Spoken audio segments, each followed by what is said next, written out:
guys, I'm Ben, I'm the founder of Crafty Counsel. I'm so excited by today's interview. Adam? So my name's Adam Hirschovits and I'm the General and Commercial Counsel here at the Roald Dahl Story Company.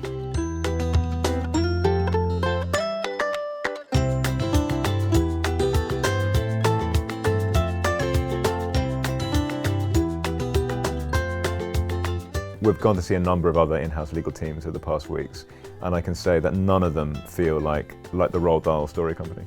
It's a fantastic office, and I suspect, or I'd be a bit surprised if all of them had the amount of Roald Dahl memorabilia, if nothing else, that we had in our office. Yes, that would be a bit weird. Yeah.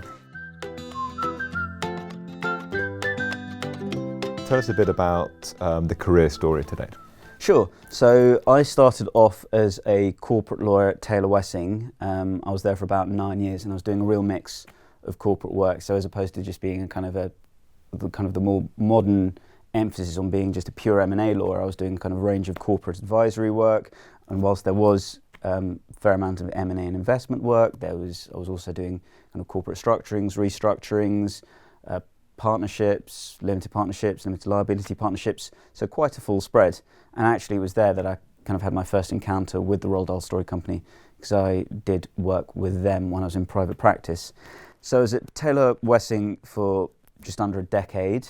Wasn't necessarily looking to move, I was pretty happy there, and I got a cold call from a recruiter telling me about a very interesting role at an early stage investment house. And I thought, why not? I'd rather try it and find out it wasn't for me, as opposed to not go in-house and always ask myself, what if? I took that role. It was an interesting role, but it, for various reasons, it never was quite right for me.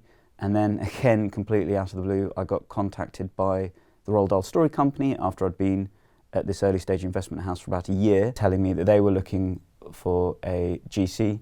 And would I be interested? Did it help, that initial connection, that you'd done already some work for them when you were in private practice? Yes, it did. And it wasn't something I necessarily had appreciated at the time, the importance of building your network. You're very much encouraged to network from an early stage as a lawyer, and private practice lawyer, and quite rightly so. You need to build up a potential client base. But I always felt a little bit vulgar networking when I was junior. And I suppose that's because I always considered it as a salesy type thing, which is something I never considered myself a classic salesman. But what I hadn't appreciated at the time was how you weren't necessarily just selling your services as a private practice lawyer to build clients, which is often quite hard to do because ultimately you're trying to sell an intangible service. Legal advice is often an intangible service. But what I hadn't really thought about was the fact that if you build that network, it could be useful for two other reasons as opposed to just winning you work as a private practice lawyer. The first of which is that, you can make connections later on in life. So, someone you meet one day could be very interesting for someone you meet 4 years later. You can make an introduction between those two people, and that proves very useful for them, which in turn reflects well on you. And secondly, anyone you meet could potentially be a colleague or employer later on down the line. And it's something I wish I'd picked up on earlier on in my career, how useful networking can be as a private practice solicitor, but not necessarily just to build your practice as a private practice solicitor. So presumably the fact that you had done some work for them and had built up some element of trust, that helped make sure that you got the call. And yeah, I'd like to think so. I'd always had a very good relationship with the team here at the Roald Dahl Story Company, and I always tried to build a good relationship with all clients, but and I hadn't necessarily appreciated that they would one day be a client. But I suppose because I'd worked hard at that relationship as a private practice lawyer, I'd like to think it put me in good stead for the role when they thought about it. And I suppose to an extent it must have done, because I'm here today.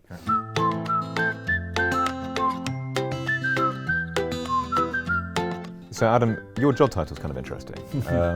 It's not General Counsel, it's General and Commercial Counsel. So my question is, why that title, and is that something that you wanted? Starting with, is this something that I wanted?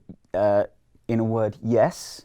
I was very keen when I came here, being the first lawyer in the door, to make sure that I wasn't seen as just the lawyer. And in fact, being the first lawyer in, it gives you scope to define the role. And whilst I very much enjoy being a lawyer, and I should very much be seen primarily as a lawyer, I didn't want to be defined as just the lawyer.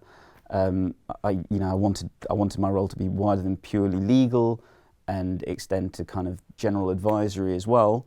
So on that, what sort of other things might come across your desk beyond sort of the quote unquote purely legal work? Before I joined, I wanted to see what the needs were, and I was quite cognizant of the fact that this is essentially a media and entertainment business, and I've had limited experience of working in the media and entertainment sphere, so there was kind of limited value I could add in, about commercial exploitation of the IP, etc., certainly at this stage. But what I could do was I could see, hang on a minute, this is a growing business. These are the challenges that growing businesses have. Even the kind of the mundane operational stuff, for instance, how documents are stored, how they're sorted, and hang on a minute, this might work well now, but in 2-3 years' time, when we're twice the size and twice the number of staff, and a lot of old staff have left, is this something that can be future-proofed? So there's a fair amount of kind of operational stuff, whether that's kind of IT, the way in which we manage our information, etc. But it's kind of, I've been working out after I joined what that extra kind of commercial counsel should be.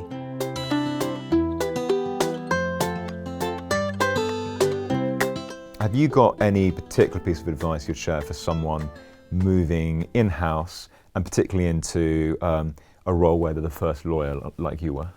Sure. I would say look at the business you're potentially going to, look for where it is, look for where it wants to get to, and look at where the gaps are in their offering. I know I kind of mentioned it before, but the operational side, do they have that kind of operational functionality to help them grow the business? And spotting where those gaps are and where you think you can add value will really help you work out what your role will entail. Great, thanks, that's really helpful, Adam. So hope you guys have enjoyed watching. I'm Ben, founder of Crafty Counsel. And I'm Adam, General Commercial Counsel at the Roald Dahl Story Company. Rolls off the tongue. It does. Yeah. Thanks so much.